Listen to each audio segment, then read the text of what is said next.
Yes, good morning, Eamon and Isabel. There's certainly a very divided reaction to the Chancellor's spring statement from people and politicians here in Wales. Now, it was definitely welcomed and applauded by the Welsh Tories, by ministers and members of the Senedd. I had a chat to Andrew R.T. Davies, the leader of the Welsh Conservatives, yesterday. He was very complimentary. He said the Chancellor had taken swift action to protect jobs and keep money in people's pockets. However, Welsh Labour have said it was a threadbare statement from the Chancellor yesterday. The Welsh Government's Finance Minister, Rebecca Evans, said it didn't do much to protect and help those people who were most struggling with the cost of living crisis here in Wales. Now, the cutting of fuel duty in particular was something that the Welsh Conservatives were particularly hoping for from yesterday's statement, and of course their prayers were answered with that 5p cut to fuel duty, which came into action at 6 o'clock last night and of course will last for the next year. Now, I headed out to have a chat to motorists yesterday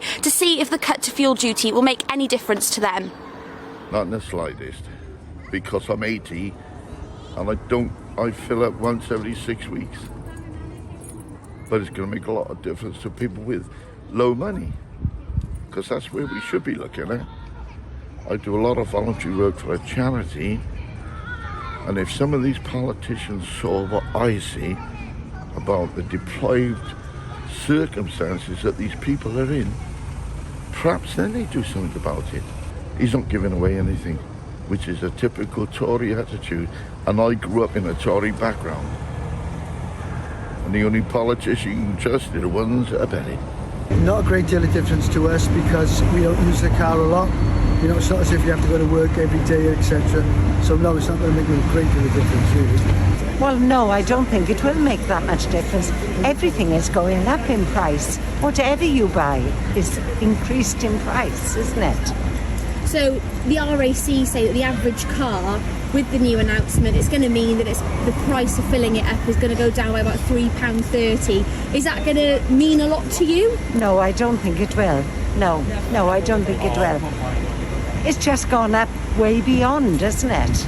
And so is the price of food and everything, and gas and electric. My electric bill this year was £100 more than it was the last time.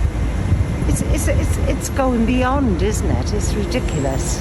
What do you think about the cost of fuel at the moment? It's ridiculously high, and people are making a profit on it. Unnecessarily, I think. The government cutting it slightly, yes. fuel duty, is that going to make any difference to you? It will, of course it will, yes. Yeah, but not that. But I think it should be given a cut on other things rather so that other people can benefit.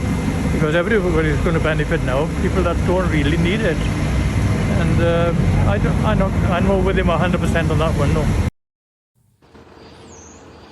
So to discuss people here in Wales in relation to the statement more specifically, people here will benefit, of course, from that cut to fuel duty, the national insurance threshold rise, and of course that cut to the basic rate of income tax, which is said to affect about 1.26 million people here in Wales. However, that household support fund, which the Chancellor announced yesterday, won't benefit people here in Wales at all, because it's an England-only scheme, but it will mean that £27 million will be available to the Welsh Government to help with that cost of living crisis. We don't yet know specifically how that money is going to be spent.